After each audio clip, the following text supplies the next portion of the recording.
My name is Michelle Terry. I'm 32 years old. I came to this shop about a year ago, and at that point my first daughter was a year old, and I realized that I could no longer use the excuse that I just had a baby to be an excuse for why I was gaining weight and not feeling good about myself. Then they asked me to do the transformation challenge, and I cried. I totally cried. I was so touched that they saw how hard I was working and how much I was really trying to make a change. And they gave me this chance to step it up a notch, and I was ready. I was ready to turn my life around.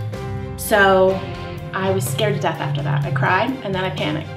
I feel like these days we're just sold so many quick fixes, these,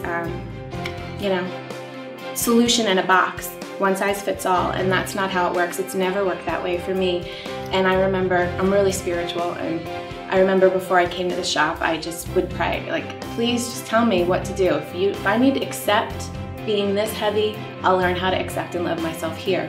But if there's a better way, show me the better way. And they brought me here. Rachel and Chris in the shop were able to show me the way for my body, for my personal genetics, for everything. And I'm losing my words now because that's just really how much it's meant to me. It's given me my life back. It really has.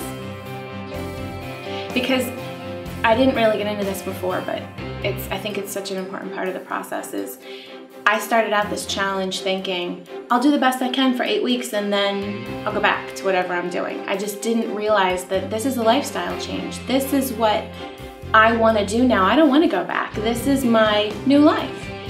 And that's one of the biggest benefits of this for me, is that this is not just a challenge. This is turning your life around. This is setting a new pace for yourself. At the time I started this challenge, weighed 203 pounds, and at week 2, I still weighed 203 pounds. I felt fantastic, and my clothes were fitting differently, and when Chris measured me, I had lost 1.7% body fat, but the scale wasn't moving, and so I started researching, what does 1.7% body fat mean? And I found a picture of body fat versus muscle on Google, and I said, oh, body fat's this huge gross amount of 5 pounds, and muscles this cute little tight amount of 5 pounds.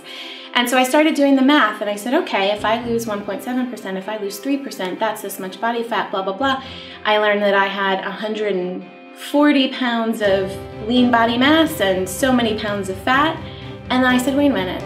I've spent my entire adult life at 5'9", being told by doctors, by schools, by everything I ever read, that at my height I was supposed to weigh 145 pounds.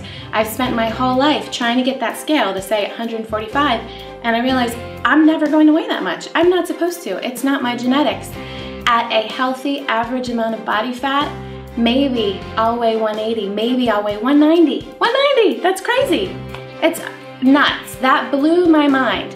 And I realized I will never ever let anyone tell my daughter that she should weigh what it says on the chart. We're gonna come here and get her body fat measured. Women should not be judged by ranges. You need to know your health, you need to know your body composition, you need to know what's right for you. I wish I had that time back that I wasted trying to weigh 145 pounds. I wish I knew what healthy for me was supposed to look like, so I could have trained my brain right from the beginning.